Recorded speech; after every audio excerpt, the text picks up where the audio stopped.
Welcome to Psychic Investigations, a project of exclusively true and astonishing stories. People who call themselves clairvoyants investigate intricate criminal cases and mysterious paranormal phenomena.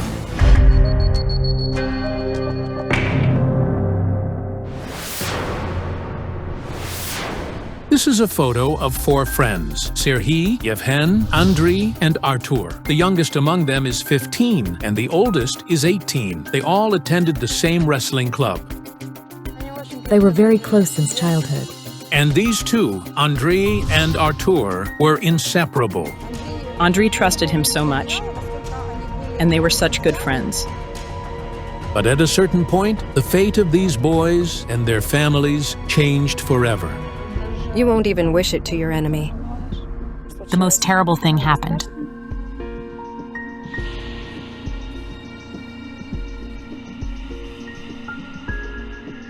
Andrei was murdered.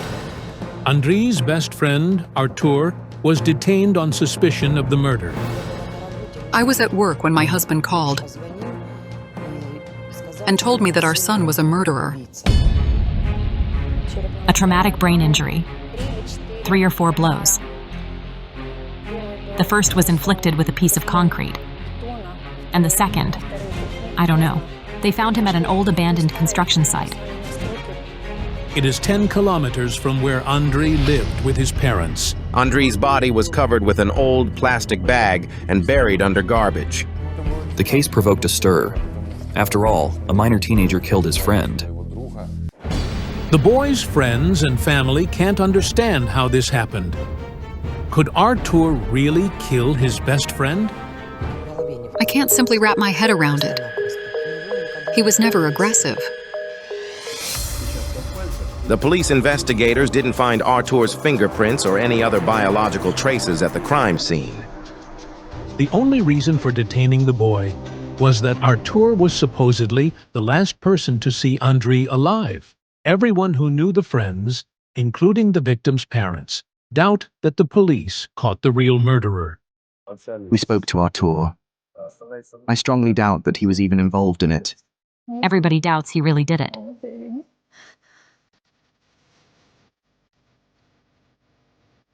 Artur is extremely kind.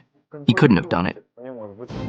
Only a true monster could do it. Another strange thing is that the victim was found barefoot. But how did he end up 10 kilometers from home without shoes on? There were drag marks on Andriy's body. Most likely, the corpse was dragged to the place where it was found. Andriy's body could be brought here by car. But who did it and why? Besides, Artur doesn't have a car, and dragging his friend's body would have been physically difficult for him. Andrei was my height, even a bit taller, and Artur is a head shorter. He's a good and positive kind of person, and a loyal friend. The scariest thing is that he was not even 16 at the time of the crime. If an innocent person goes to prison, what will he become when he gets out? If I could, I would rather go to prison instead of him. I want to ask the psychics to come and investigate the case to find the reason for my son's murder. And find those who are indeed to blame for what happened. Our project's best experts, Kyle Alekperov and Yaroslava Fedorova, take on this intricate case.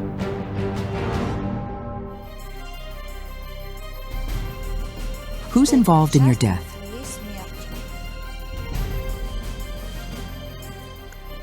Four people. One card is the card of a man, a rapist. The second card is of someone who is hidden. They're hiding their face. I just got a very strange image. One moment. I see a tree and a noose. Then, there are 2 cards of women. One has turned away completely, so I can't see her face, and the other woman has her eyes closed. It seems like she doesn't want to see what's happening. The spirit of this boy shows me the face of some woman. Eyes in a circle like this. I don't understand what it means yet.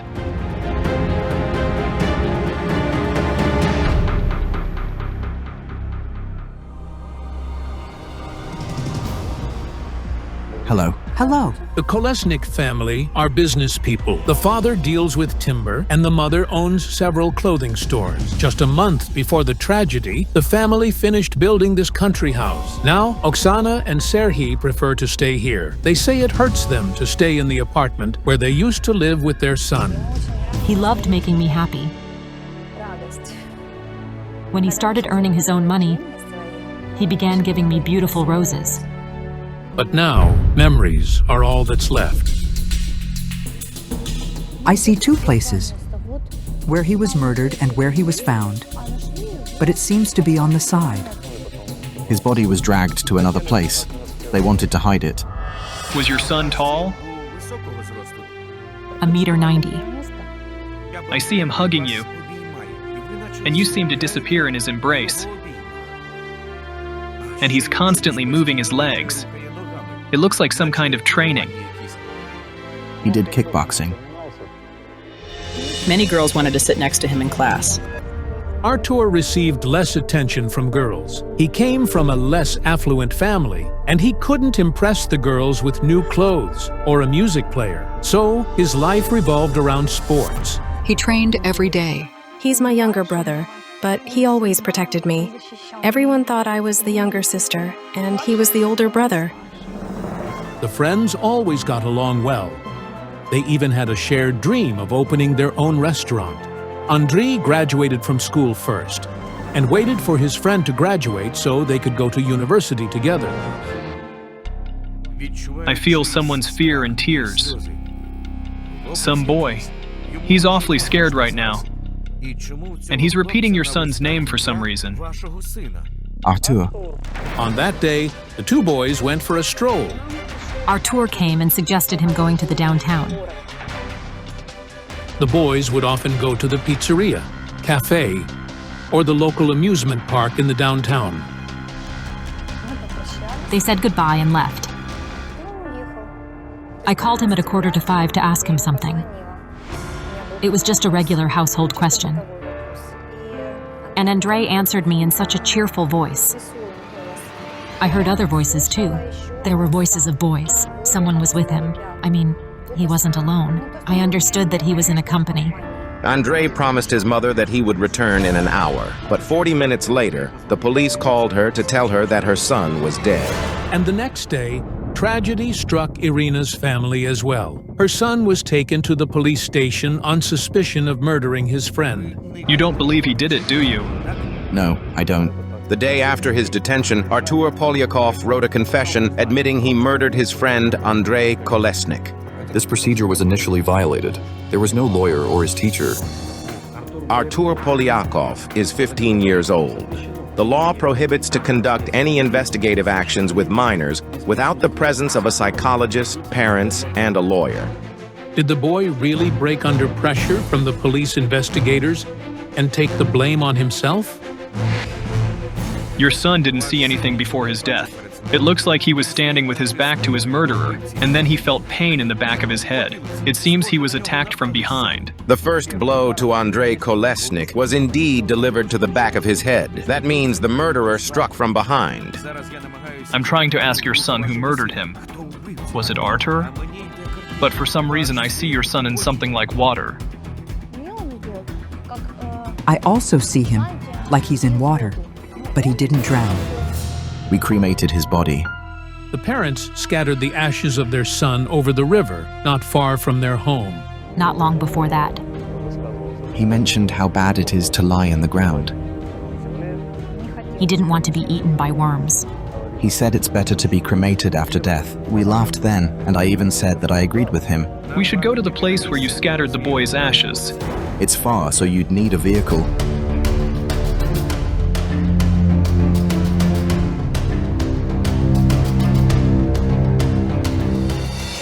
My God, the tree fell and blocked the road. It happened a minute before our arrival. If the van had pulled up a minute earlier, this huge tree would have fallen right on us. It's impossible to pass by it.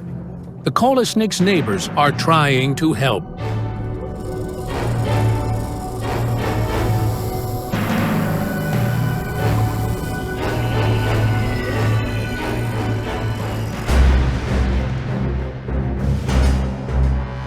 Yaroslava, this is a sign.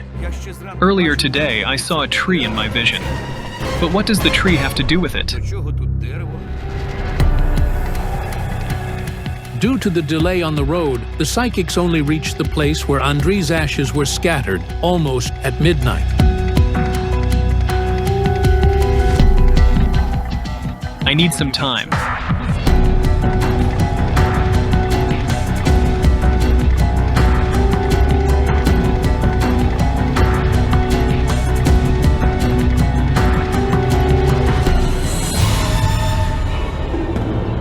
The wind is blowing. The spirit has come. I hear his voice. He's saying, "I'm okay. I'm sleeping."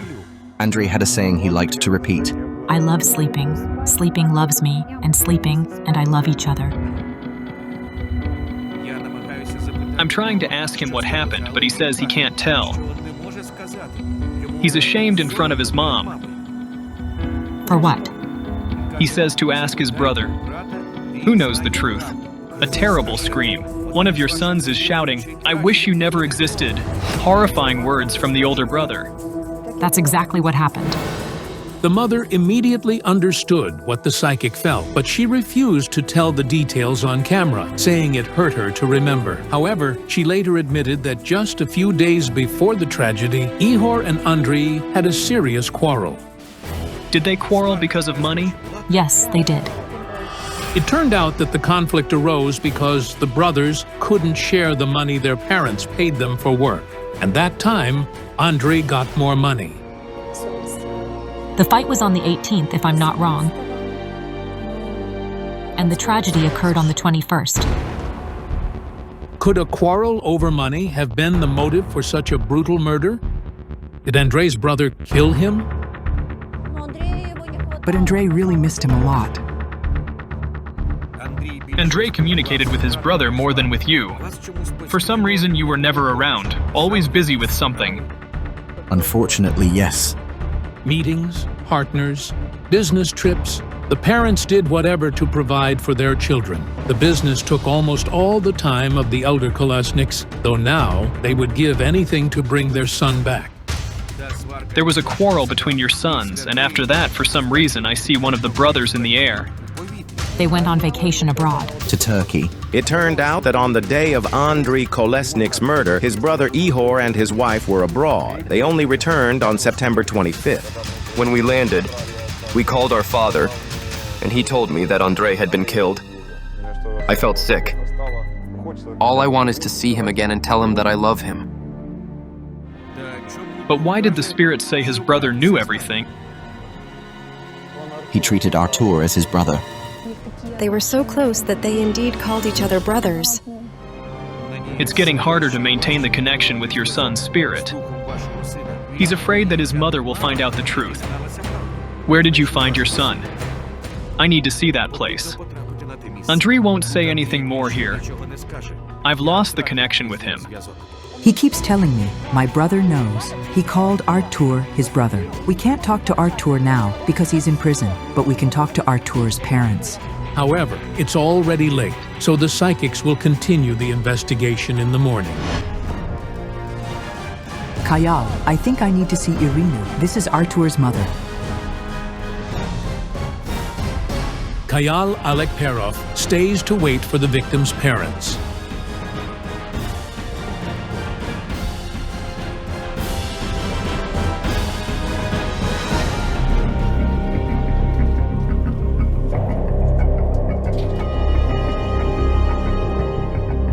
Hello, I'm Yaroslava Fedorova. I'm currently investigating Andrei's murder. Hello. We don't believe our son did it. Let me tune in, all right?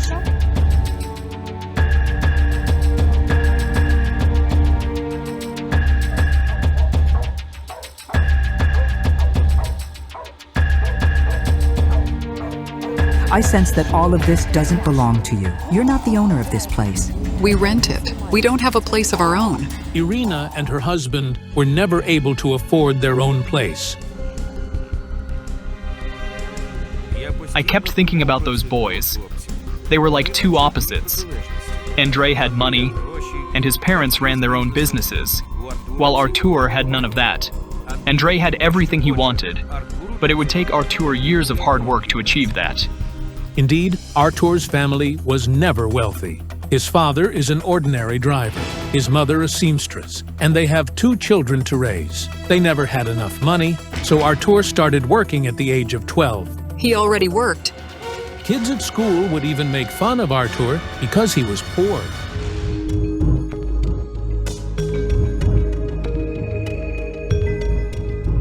He dreamed of taking his family away from here. He said, "Mom, don't worry, we will live differently. We will have everything." Yes, we wanted to have at least a little house of our own. He's thinking about how to make money. I don't see any thoughts here about death, let alone murder. He doesn't understand what's going on at all. Meanwhile, Kayal Alekperov, along with Andrei's parents, is heading to the scene of the tragedy. I think we need to go to the site of death. My colleague is working there.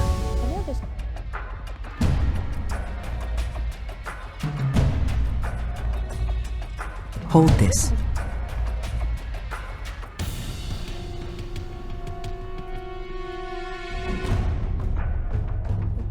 The card of the devil.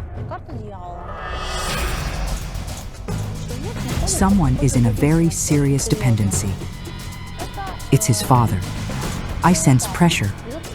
You are with a man who considers himself the master of everything. He teaches him. He said that this is necessary, that this is not allowed, that this will be useful in life. Will physical violence also be useful? That happened, yes. He treats you the same way. Yes, I understand what you mean. I just don't want to talk about it.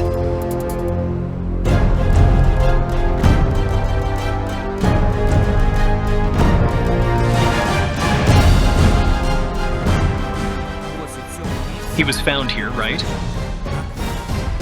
At this place. Andrei is with us now. And he says, "Mom, forgive me."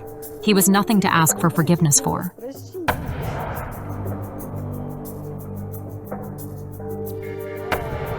On that day, Andrei came here with Artur. They were talking. Their conversation was about money. Artur wanted to buy something very much. Something Andrei had. It seems it was shoes.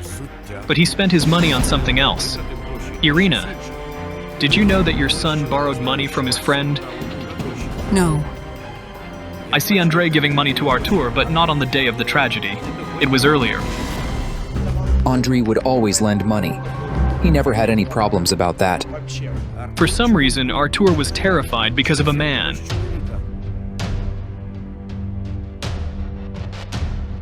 His father.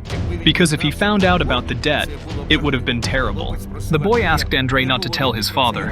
Andrei says, "You're deceiving me about the money."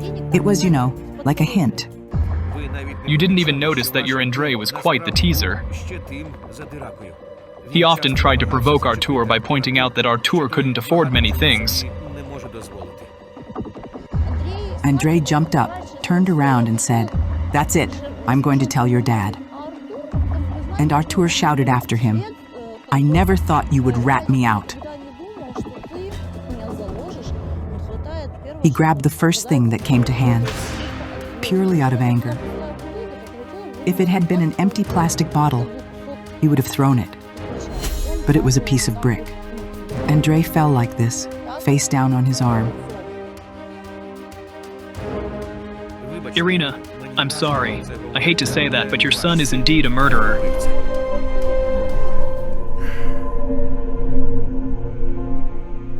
I apologize to you. I will pray.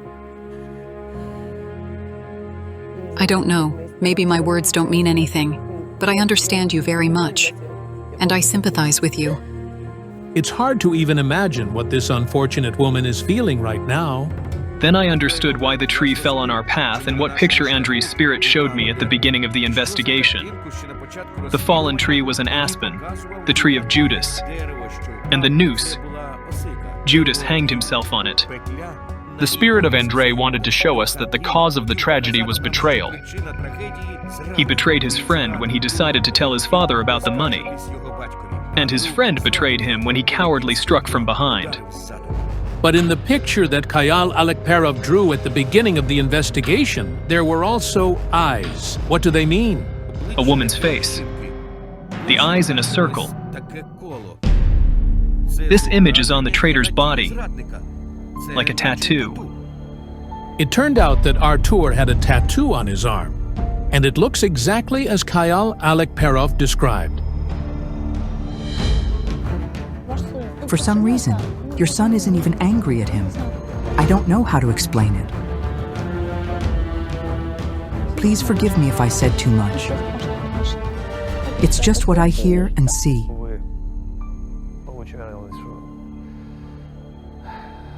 Unfortunately, it turned out that Artur really did this. And Andrei's bare feet. For some reason, his shoes are on Artur's feet. We managed to find a witness who saw Artur wearing Andrei's sneakers the day after the murder. Artur went to school in those shoes. He wanted to have what his friend had so much.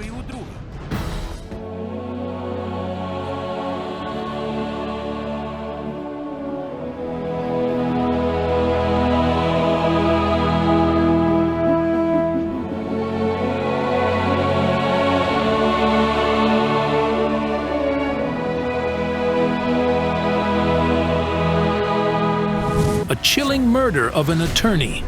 Who and why took the life of a successful woman and young mother? Don't miss out. The victim's ghost will expose her killer.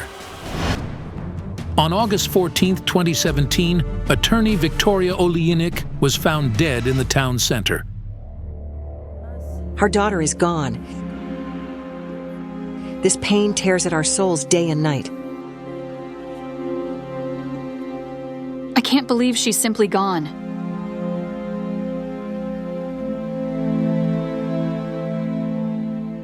"38-year-old Victoria was killed in the apartment she rented. Her death occurred between 7 and 10 in the morning. She died from mechanical asphyxiation. She was strangled with something resembling an electrical cord. Victoria's 8-year-old son, Renat, and her ex-husband, Oleg, whom she divorced a year ago, found her body. During his summer vacations, the boy was staying with his father in a town about 40 kilometers away. On the eve of her murder, Victoria told her friends that the father was supposed to bring the boy the next morning. She was waiting for the boy and prepared borscht and serniki for him the day before. The victim's ex-husband refused to speak on camera, but agreed to a private conversation with our expert. We went upstairs, and Renat inserted the key in the lock, but the door was unlocked. The boy entered the apartment first. What he saw there was a too terrible picture for a child. He saw his mother lying dead in the kitchen. His eyes were wide with fear. Then I turned my head and saw her lying there in the kitchen. Oleg immediately pushed his son out of the apartment and rushed to the kitchen. There, he smelled a gas leak and realized that an explosion could happen at any moment. Did anyone turn on the gas stove? Yes. I opened the window and quickly turned off the burners. All 4 of them were on, but there were no flames. Oleg touched Victoria's neck, but felt no pulse. Her neck was cold, and the bruise was deep crimson. I stepped out and said, "Son, your mother has passed away." The father comforted his son as best as he could and called the police. My son-in-law called me and said Victoria was killed. I said, "What are you talking about? How can this be? It's unimaginable. It's unimaginable." Apart from the police, Victoria's friends also arrived at the scene. They are all lawyers too. The apartment was in disarray. Everything was upside down and things were thrown out of the cabinets. The police initially suspected a robbery, but after closer examination, they considered another version. It was staged as a robbery. Her ring remained untouched, as did the new phone she'd recently purchased, and so did her mink coat.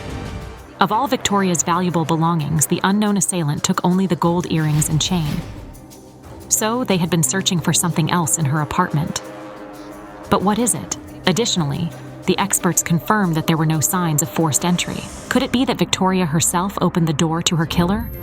Victoria and her son were the only people who had the keys. According to her friends and family, she didn't allow strangers into her apartment. Does this mean that she knew her killer if she opened the door for them? She was strangled from behind. There are no signs of struggle. This means she wasn't expecting an attack. Victoria died between 7 and 10 tas on Monday morning. That's the time when everyone goes to work, yet none of her neighbors we interviewed had seen anyone enter or leave the apartment. You have to be really cold-blooded to do something like this. Take the life of a young, beautiful woman, a mother. Victoria owned a law firm and worked a lot. But her son always came first for her. Her son stayed without a mother. That's probably the most heartbreaking part of this situation. Psychologists are currently working with Renat. He's deeply affected by what he witnessed. Meanwhile, Victoria's family and friends are struggling to come to terms with the loss of their dearest person. No suspects, no arrests, nothing. We hope that the psychics will help us solve this murder. That's the only hope we have left. Our most powerful psychics, Olena Kurilova and Kayal Alekperov, take on this high-profile case. Hello. Hello. My name is Helena. I am Taisia, Victoria's friend. I lost my dear sister.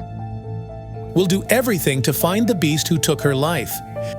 Do you have your sister's photo? Yes.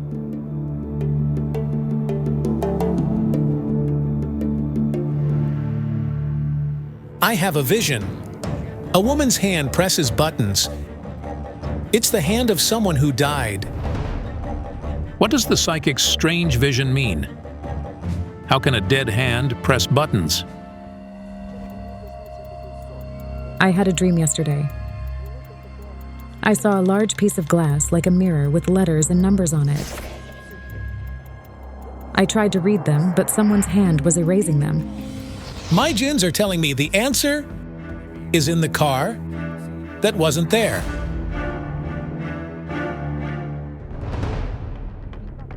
Victoria had a secret that the killer knew about. What was her secret? I don't know.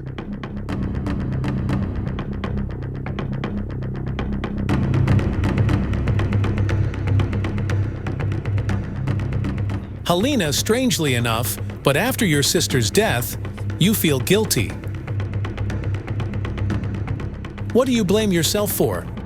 I didn't pay enough attention to her. I didn't tell her everything.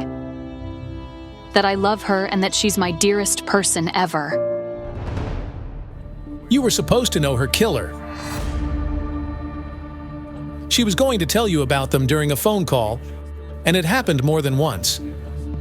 But you always seemed to cut the conversation short. When she had time to call me, I'd say, Victoria, let's talk later. I'm very busy right now. I'll call you later.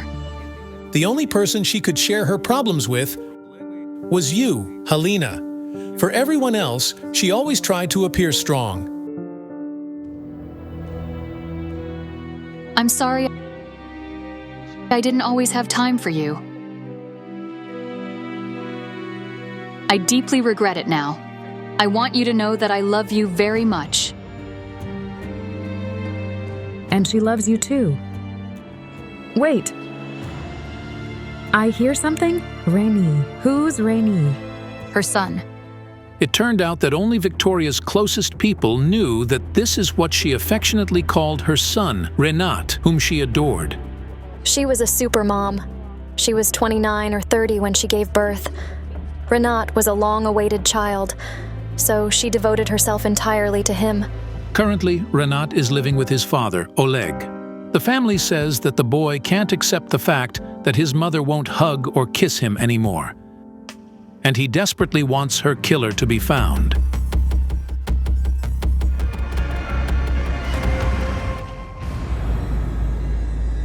And now, I see your sister exiting through this door. Did she live in this block? Yes. And then, I had a vision of Victoria again. She was looking at something on her phone. It looked like some kind of files with photos of men, like some criminal dossiers. Suddenly, she stopped at one of the photos. I couldn't see it clearly, but I understood she was looking at her killer. Victoria was planning to work with criminal cases shortly before her death. Could Victoria's death be related to her work? There's someone who also believes it's related to her professional activities. It's her husband. Do you happen to know if Victoria took on criminal cases? Certainly. There was one recent criminal case related to drugs. She was very concerned about it. We need to work in the apartment where the murder occurred.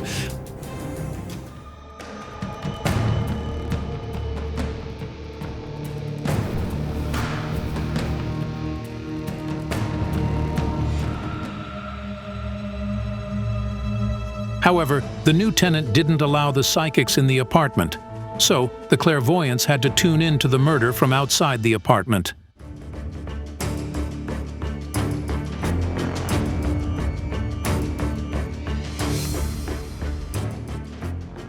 I see a man of around 40 years old. His hair is dark and receding. That's her husband. He seems afraid and very nervous. Why? According to Victoria's friends, her ex-husband, Oleg, feared being accused of the murder. After all, the first suspects are usually those closest to the victim. If you didn't do anything, why would you be afraid? The man knows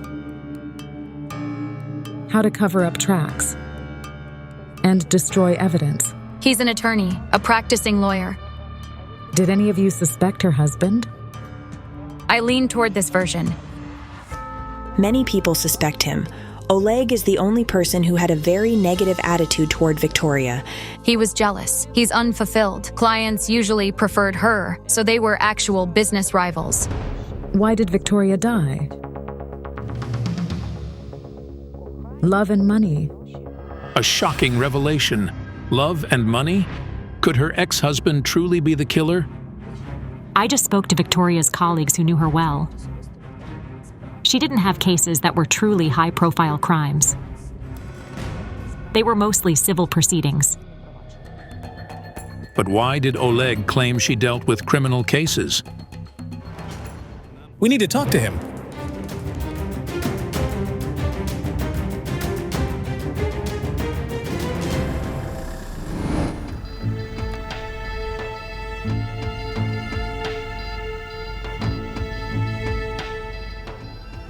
Katerina Malichenko calls Victoria's ex-husband to ask if he can speak to the psychics. Could you please come to see us for a few minutes? To talk to the psychics? He says no. I sensed that Victoria was afraid of her ex-husband.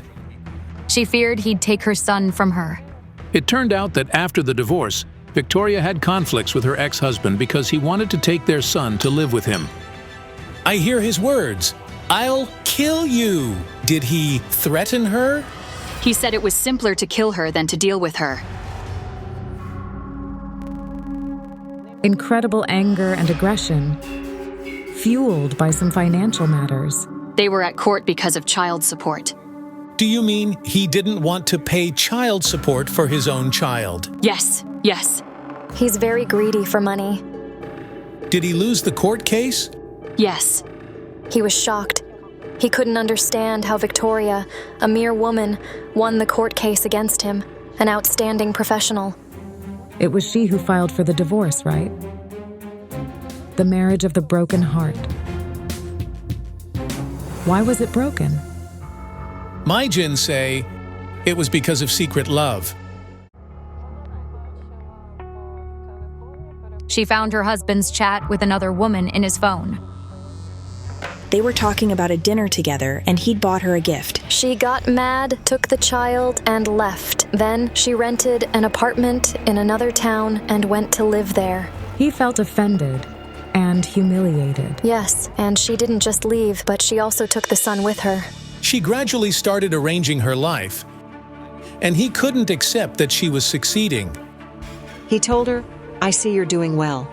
He envied her.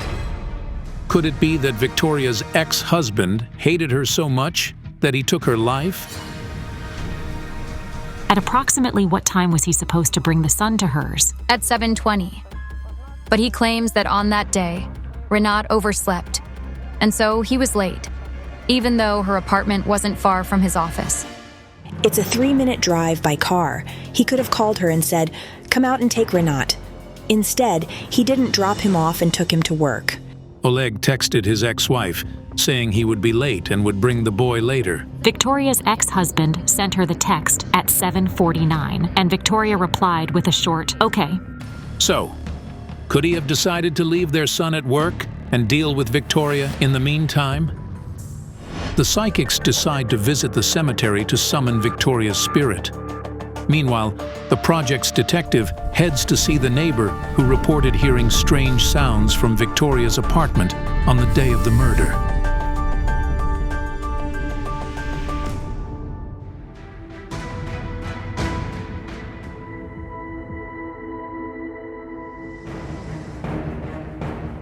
I hear her laughter. She's talking to someone loudly. And now I see an electric cord around her neck and a man strangling her. He hides the cord in his pocket. My sacred book suggests that she loved her killer. She thought he would become her husband and a father to her son. They knew each other well, but their first encounter was strange, as if it happened in another reality. Victoria, who is your killer? She's showing me her mobile phone. And at that moment, I understood that Victoria met her killer through that mobile phone. It was some kind of virtual communication. After the investigation, we learned from Victoria's friends that she had recently started using a dating app. We talked about a dating app that I accidentally installed. I said, "Why don't you upload some of your photos?" So that's what those strange visions that I had been seeing all that day meant. The dossiers with men's photos were profiles on a dating app. There, the woman communicated with a certain man and went out with him. Victoria's friends say that shortly before her murder, she went on vacation with a man. The day before her birthday, she called me and said she was going somewhere to the seaside. I asked with whom, but she refused to tell. Meanwhile, our detective is already at the door of the apartment of the woman who heard noises from the apartment above her on the morning of the tragedy. I woke up at around 6 and heard some loud noises from up there. But, they never woke up that early. Then I heard voices. It was a conversation. Was there an argument? Did you hear an argument? No, I didn't. So, the person in the victim's apartment wasn't her ex-husband. During that time, Oleg was at home with their son. As such, the killer either spent the night with Victoria or arrived early in the morning. But who is he, and what was he looking for at her home? And then I heard a thump, like something fell. It was in the kitchen. What time was it when you heard it? It was sometime after 7.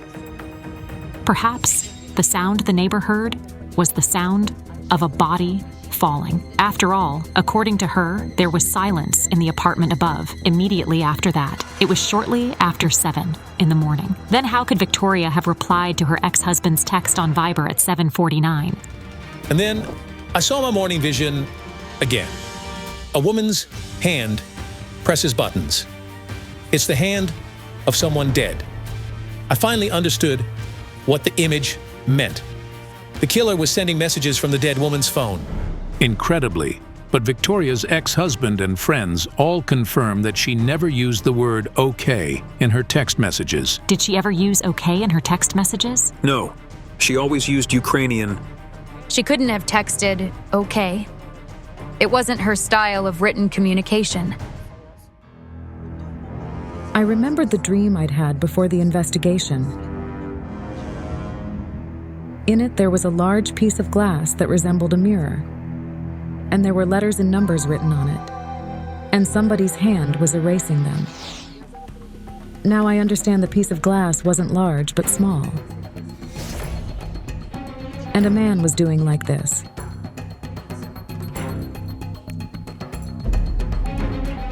He was removing his phone number.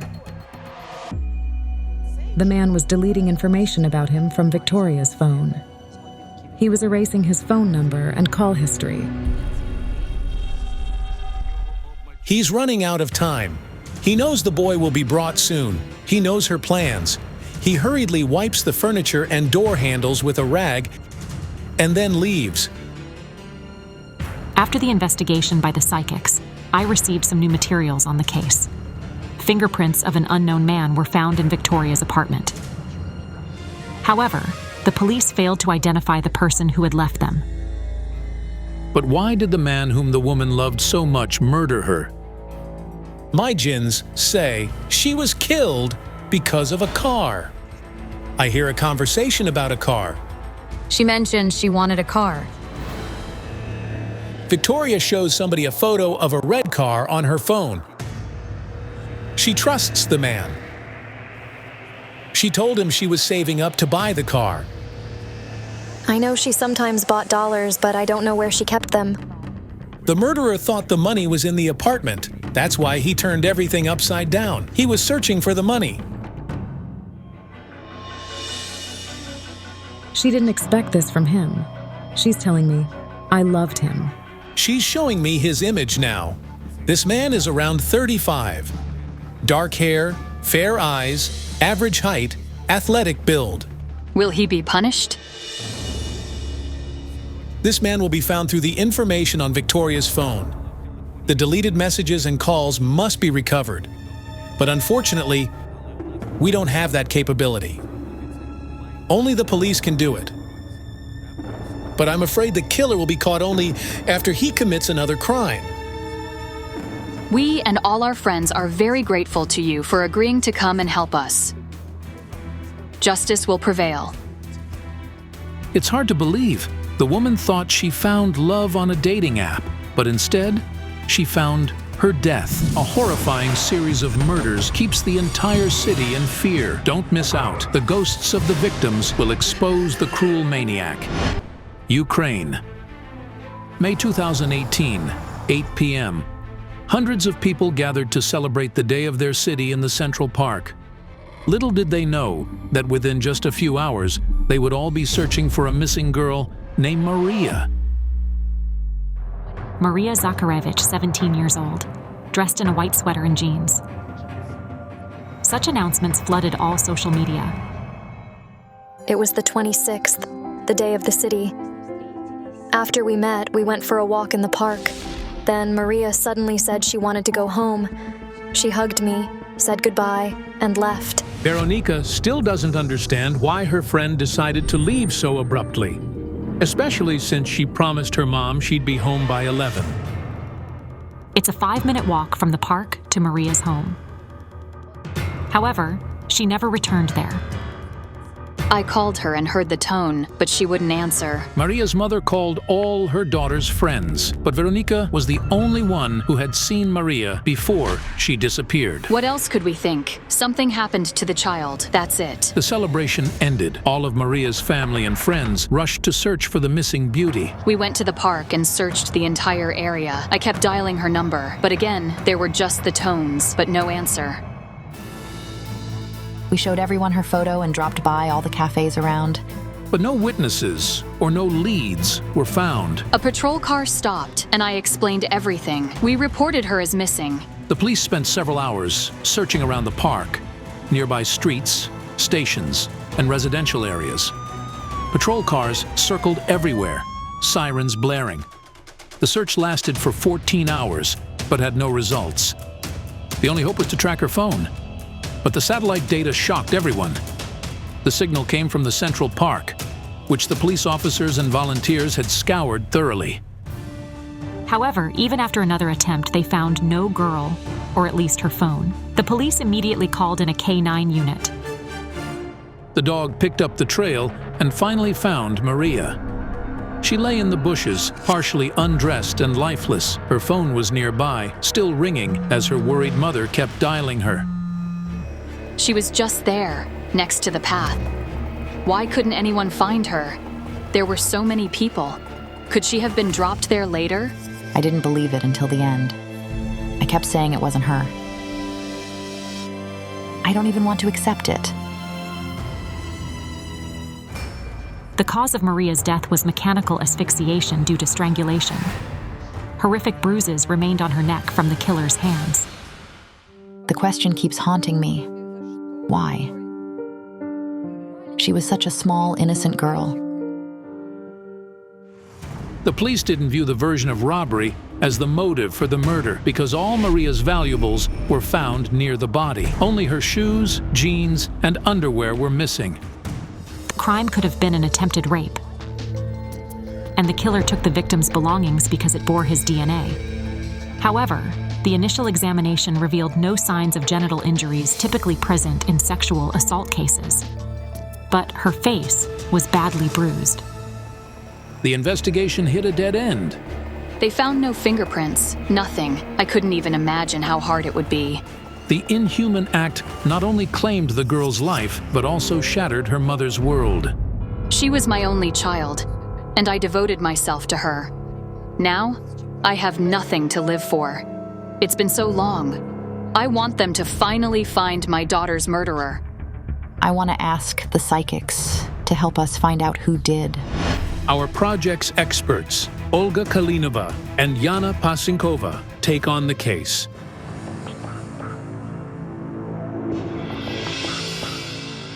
Yesterday, Maria's spirit visited to me. She extended a glove to me and said, "When you see this thing, there'll be two of us." Does it mean the maniac is now hunting someone else? But then I couldn't have imagined that the following day I'd look right into the eyes of the one who hurt the poor girl. I see an image now.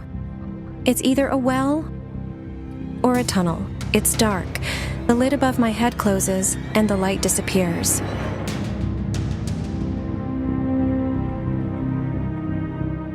The secret in the water will be revealed when the woman emerges from the tunnel.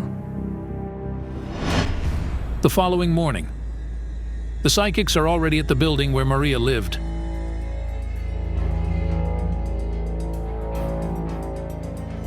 Hello. Hello? Please come in.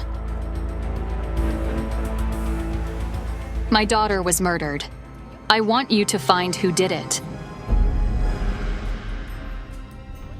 I see him descending somewhere. It's a place where he spends most of his time. There's light, but it's coming from underground, and I can't see anything. A dark room, and he goes out for a hunt, like a beast, you know? When she was murdered, I said, "My dear, please tell me what happened to you."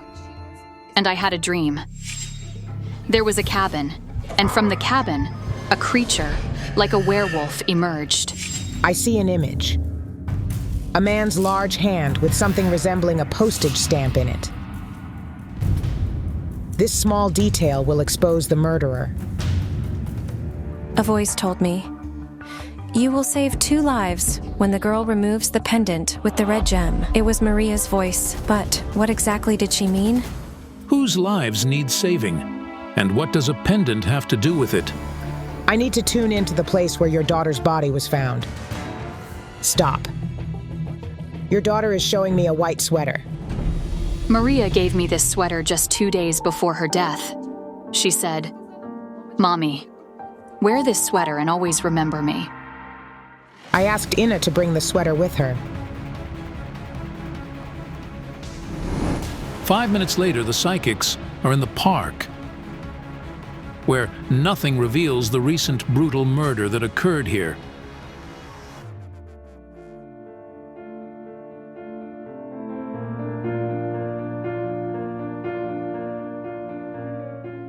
Whenever I think of her lying here, I haven't been here in a long time. I brought flowers, but after that, I couldn't come back. At that moment, I saw a similar image. The park, and flowers being thrown to the ground by a man. If only I had known, I was seeing the one who murdered the innocent girl. This young man was alone, standing in the darkness, waiting for his victim. I hear only one thought in his mind. She must not see my face. He waited until the girl reached the end of the path. where there were no people at that moment. Then he crept up to her, and then I only saw a swing of his hand. She felt pain in her head. She didn't understand what was happening and passed out immediately. Did he attack her from behind? Your daughter fell face down. That's why her face was covered and bruised. Her head was, and nose were bloodied. The murderer couldn't reveal himself or show his true face, because in real life he hides behind the mask of an ordinary man. But who is this person? Why did he kill the girl? And why did he take her clothes? It's a trophy. He holds them, scenting your daughter's dead body, and it helps him recall the moment when she stopped breathing. It gives him great pleasure. He likes remembering his crime. It incites lust within him. The lust was the motive of the murder. He raped your daughter. When the forensic experts announced their conclusion later, it came as a shock for the family, as Maria had indeed been raped. The police initially failed to find characteristic signs or evidence of sexual assault, as the girl was unconscious during the attack. She didn't understand what was happening, and she didn't feel pain when he raped her.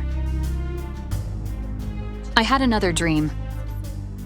She told me, "Mommy, I didn't even realize what happened to me." He's tall and skinny and his hair is cut short. It was too dark here, so I can't see him properly. God, who is this man? Who killed you, my dear girl? Your daughter is here now. She's reaching out to touch you.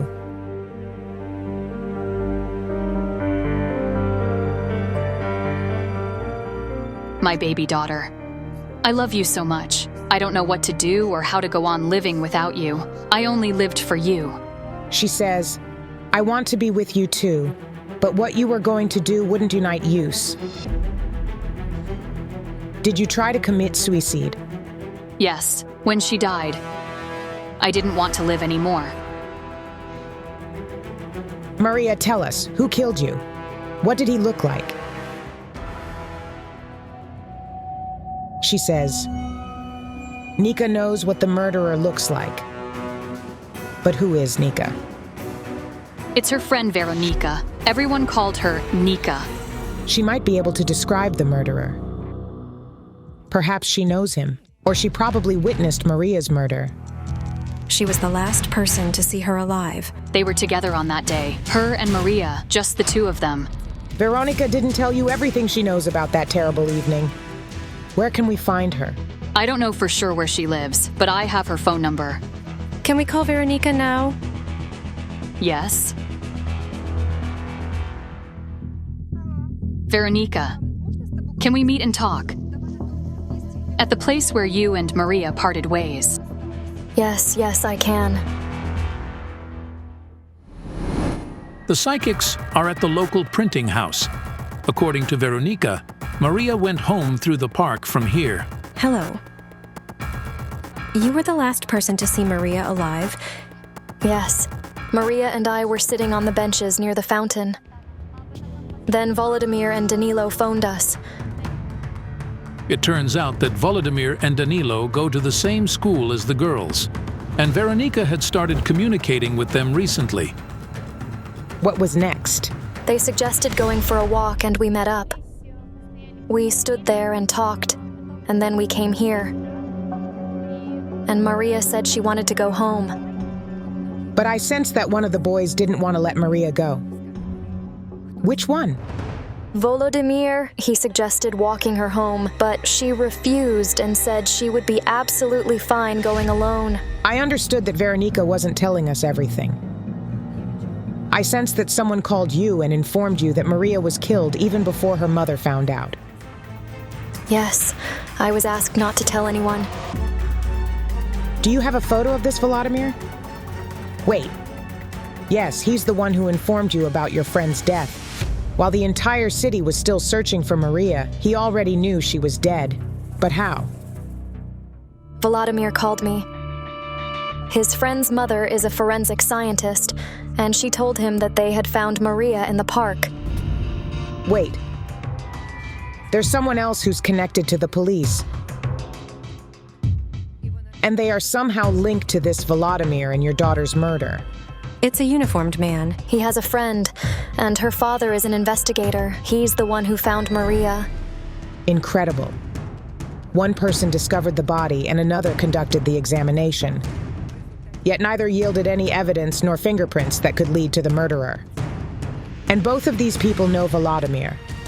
Did you know that? No, I didn't. What are the clairvoyants trying to say? Could Vladimir be involved in the girl's murder?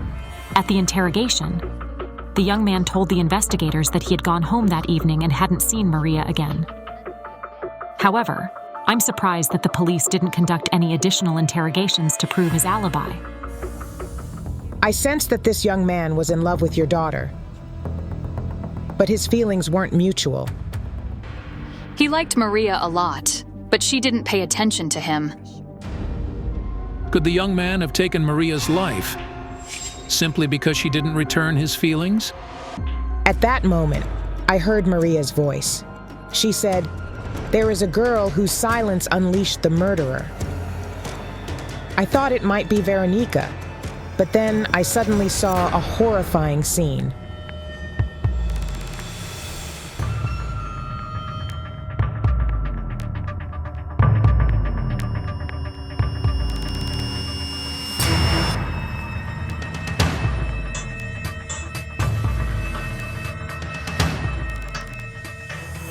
I see a girl of about 18. She's wearing sportswear. She's on an evening jog. And behind her, I see the silhouette of a tall man. The clairvoyant feels unwell. Olga Kalinova asks for a few minutes to regain composure.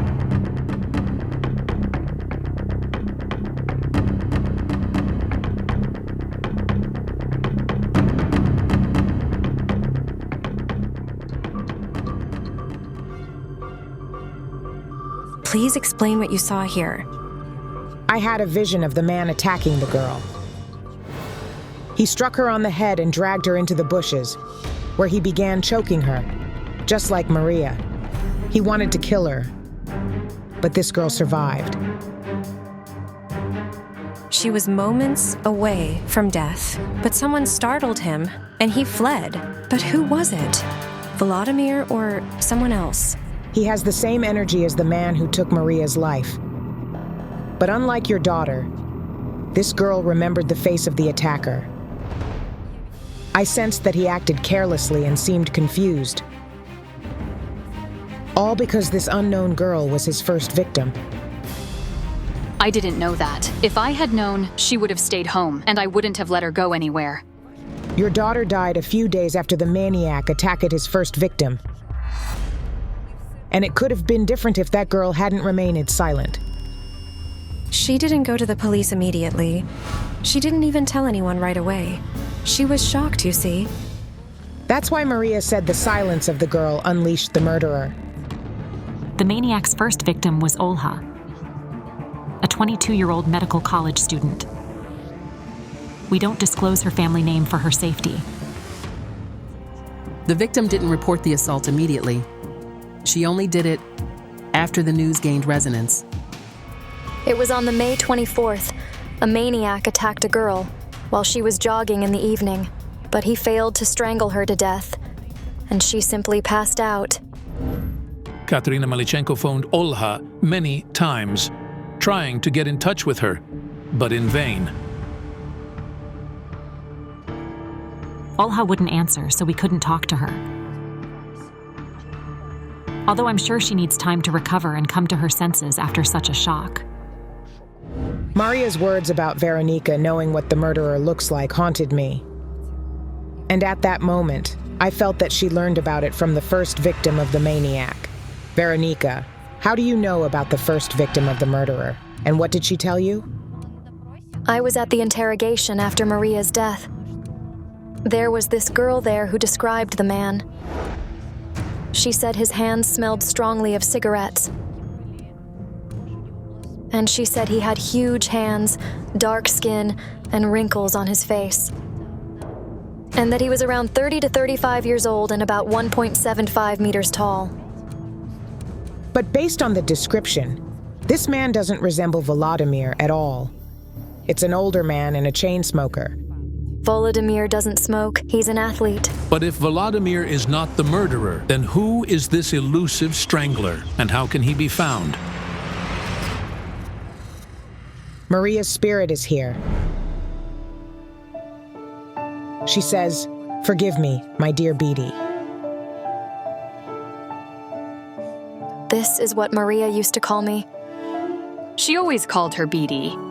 Maria says, "I didn't want to offend you and spoil the celebration for you." Her funeral was on the 30th, and on the 31st I had a birthday. I couldn't even imagine that something like this could happen. Maria's showing me a black glove now. The police told us that they'd found a glove at the crime scene.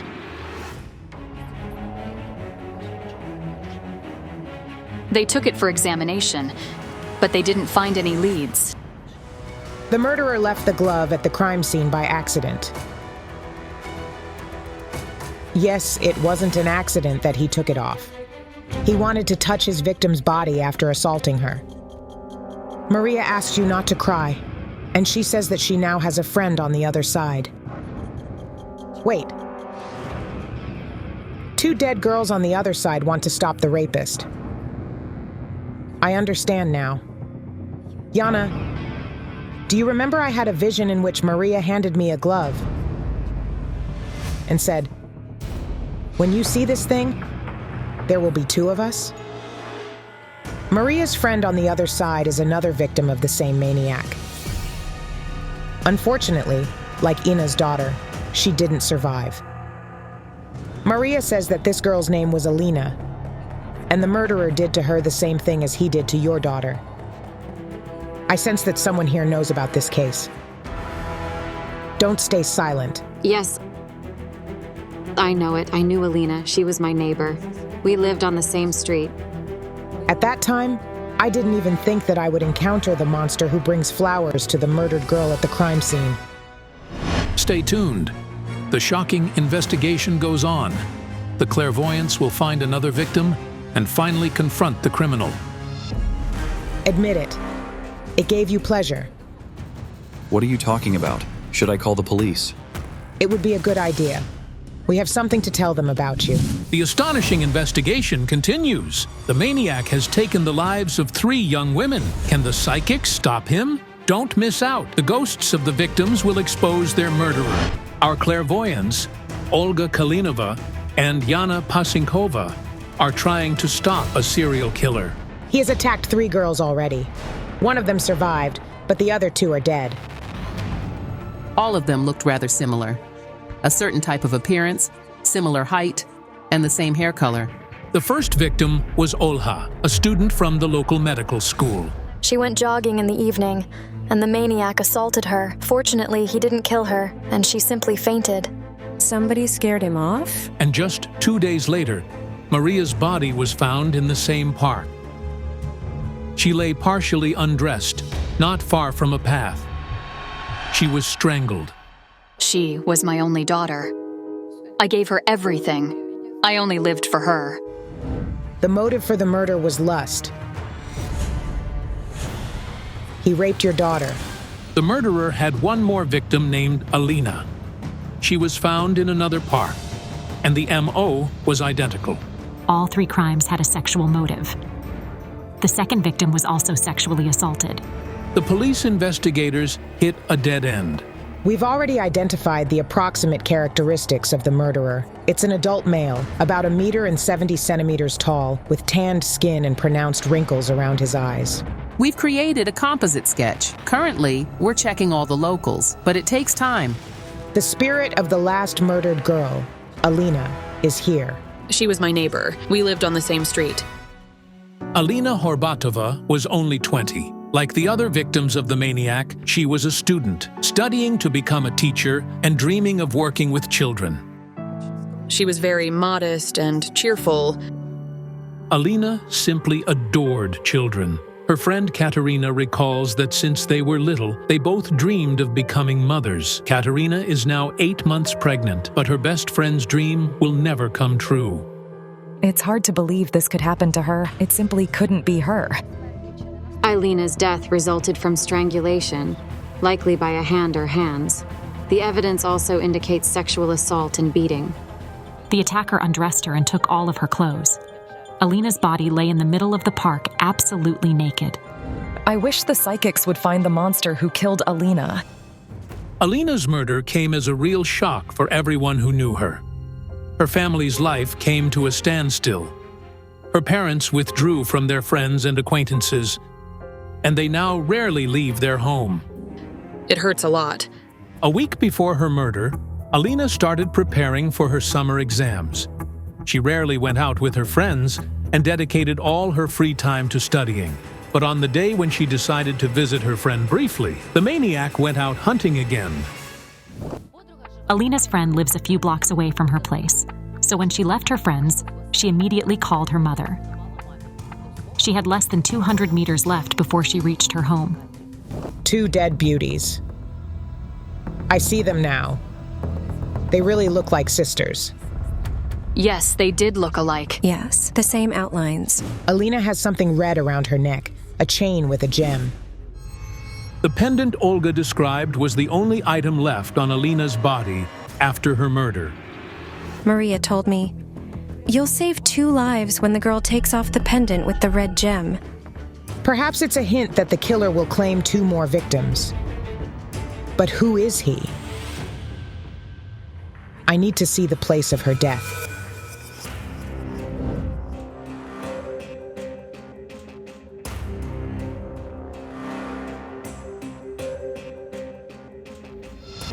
Alina's spirit is here.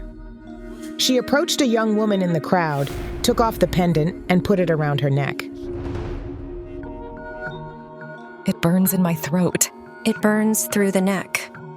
Alina's spirit says, Katerina must reveal what she's hiding from everyone. Are you Katerina? Yes. Give me your hand.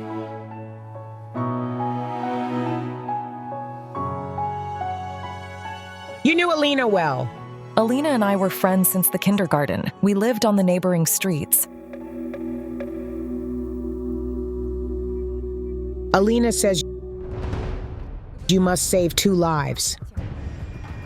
She means you and your baby. Alina wants to protect you from someone. She fears that you might also be a victim of the man who attacked and raped several girls. Could Alina be referring to her own murderer?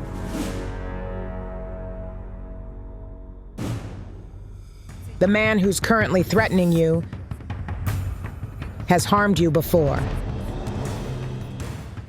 He assaulted you, Katerina.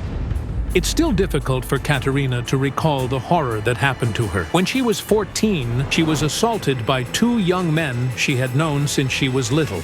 I was walking home around 9 p.m. and ran into them. I'd known them since I was little because my sister went to school with them, and we lived on the same street. Coincidence or not, but it happened in the parks in the downtown. One of the attackers blocked her path and called his friend. He said, "You're not going anywhere." Then he started grabbing me. I see one of the attackers squeezing your neck. Ivan. I had a vision of the young man who chalked Katerina, and I had a chance to see him closely. He resembled the man Olga Kalinova described earlier. It's unbelievable. Could Katerina's assailant be the same maniac sought by the psychics and all the local police? Hold on. Your attackers got away with what they did, didn't they? Yes, they weren't arrested. The police intimidated me, suggesting that maybe it didn't happen after all, and they even threatened to beat me up. 2 days later, the police visited Katerina's school. She was too ashamed to even go out in public. First, the police intimidated you, and then your attackers did the same. The same people started threatening me. It was terrifying. After the threats, Katerina withdrew her complaint from the police. The case was buried, and one of her attackers later moved abroad. However, the other one, Ivan, still lives in the city. I needed to find out if Katerina's attacker had any connection to the 3 attacks we were investigating. He lives nearby? Ivan? Yes. And recently he started threatening you again. Well, about a month ago, he said. Let's repeat what we started. Due to the man's threats, the pregnant woman now fears leaving her home. The man had a lot in common with the murderer, and most importantly, you weren't his only victim. After they assaulted me, I was told it wasn't his first attack. I sensed that Katerina's assailant was somehow connected to Alina. Yana, what did you find there? These are dried roses. Alina's body was found here, and the roses were brought by a man named Ivan. Ivan brought a bouquet of white roses here. Do you know what this resembles? When maniacs visit their victims' graves. He showed up at her funeral. Were they friends? They didn't communicate. Then why? I don't understand. Could Ivan have killed both Alina and Maria? We need to talk to this Ivan. Can you show us where he lives? I can, but I don't want to. You won't be meeting him face to face? But suddenly, something quite unexpected happened. In the park walked the same Ivan who had assaulted Katerina. Good evening. You must be Ivan. Hello?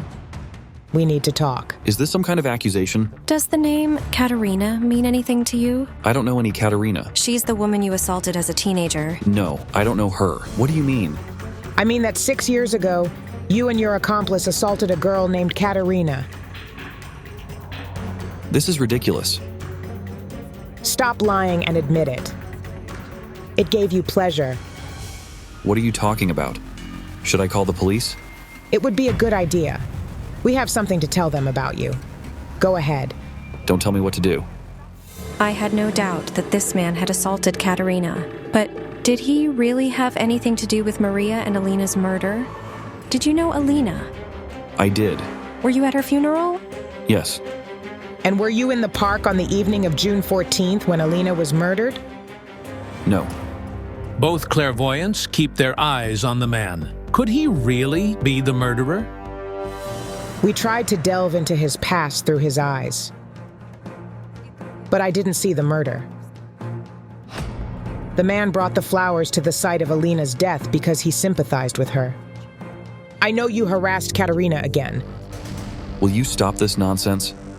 Just know that if anything happens to her, we'll find you wherever you go. What do we do now? Just a second. I'm tuning into Alina.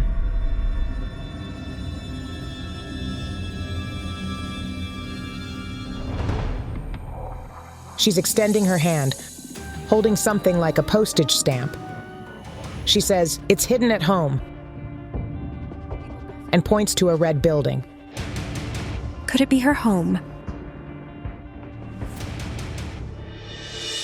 The house where Alina lived is just a few minutes' walk from the park. As we approached the house, I realized it wasn't the building I'd seen in my vision. But then, what building had Alina shown me? Could it be the murderer's home? But how do we find it? Is anybody home? The parents of the deceased girl refused to talk to anyone, but we needed something that belonged to Alina. Alina's father answers the door. The psychics enter the yard without cameras and return a few minutes later with Alina's personal item and photo. I need to take these things and perform a ritual. We could meet tomorrow morning and continue the investigation. The clairvoyants worked in their hotel room with the victims' belongings all night long, and in the morning, they simply shock everyone with what they found. Inna, it seems that this monster has one more victim. She survived, but she's terribly frightened. However, I feel that the maniac attacked her even before he assaulted Alina, and it happened in the same park where we were yesterday with you and Veronica. I sense that the murderer deliberately chose parks in the downtown for his crimes. He knows every corner there, and he knows when there is nobody around. He knows all of this because he lives a bit far from those parks. A shocking revelation. Could the maniac really live in the very heart of the city? But where can he be found? I had a vision. I saw a man from behind. He was standing on a playground. He was playing with a little child. Do you mean his child? Yes, it's his child. He has a family, and everyone knows him as a good father. No one would suspect him of being a murderer. This is insane. It means that right now, the beast who took the lives of two mothers' daughters is somewhere out there playing with his own child. But where is he? I worked with a map of the city last night. For some reason, Alina's spirit pointed toward the lake. Please bring me the map. I'll show you. Thank you.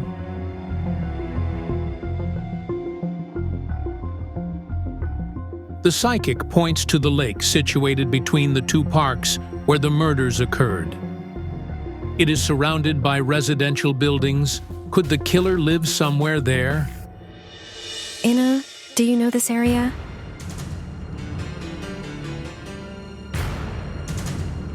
Another park in the downtown? Yes. We need to go to that lake. The clairvoyants decide to drive there. But at that moment, the police informed Katerina Malachenko shocking news. Another young woman come to the police station to report an attack by an unknown man. We only found out now because she didn't report it immediately. She only did it when these facts gained resonance, and she realized that she was another victim of the maniac. The young woman, whose name is Diana, was attacked in the same park as Alina, just as the clairvoyant said. The MO is the same: a blow to the head, strangulation, and an attempted rape. The attacker took Diana's pants and shoes, just like in his previous attacks. I see the maniac on this playground. He's playing with a little child. It's a girl. She says, "Let's go home. It's time to go home. Over there." Does he live anywhere here? Yes, his home is somewhere there. A demon lives here. It's the same red building that Alina showed me in my vision. We need to go inside.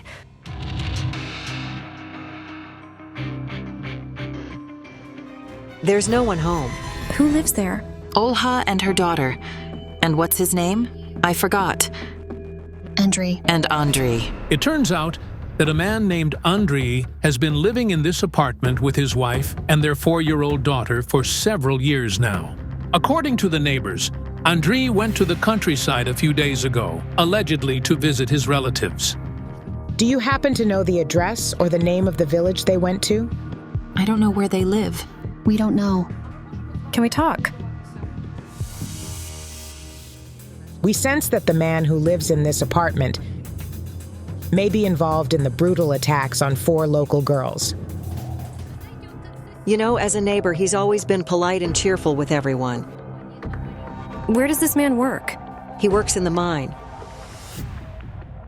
Do you remember? I mentioned the beast that emerged from underground to hunt?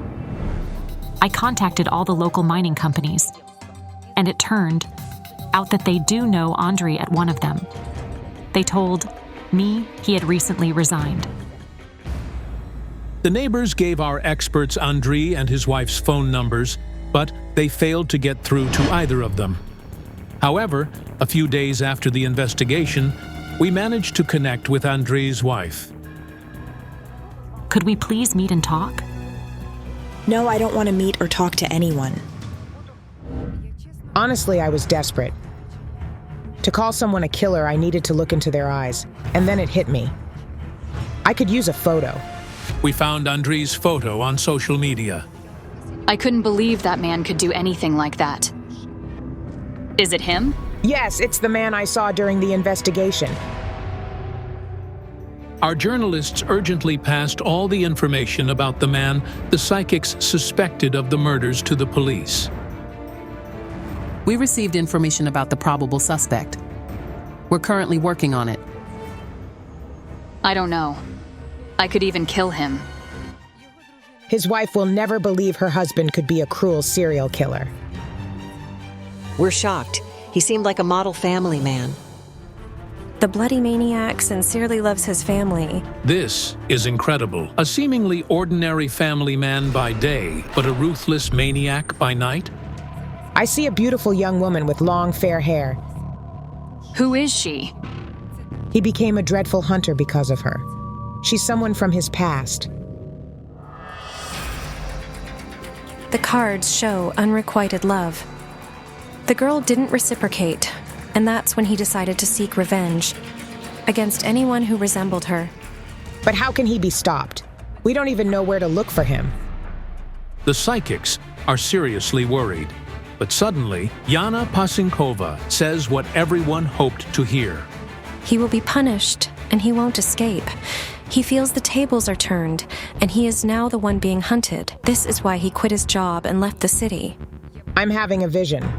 A woman emerges from a deep pit. She's the one who will stop the maniac. The secret will be revealed when the woman finds her way out of the tunnel. Exactly 1 week after the investigation, the police shared with us that they had detained the maniac. He turned out to be a local resident named Andrei, at whose apartment the clairvoyance had been. An hour before his arrest, another victim, who was lucky to survive, contacted the police. He attacked her and started strangling, and then he attempted to rape her. After that, he threw her into a sewer manhole. However, she survived, climbed out, and called the police. The police combed the area while the trail was still warm and arrested Andrei while he was getting off a bus. We already know that he committed 6 crimes. He confessed to all of them and revealed details of how and where he committed them. During the search of the criminal's apartment, the investigators found the SIM card from the phone of the first victim, Olha, who was fortunate to survive. This small detail will expose the monster. Thank you so much. For such crimes, the possible sentence for the convict ranges between 15 years and life in prison.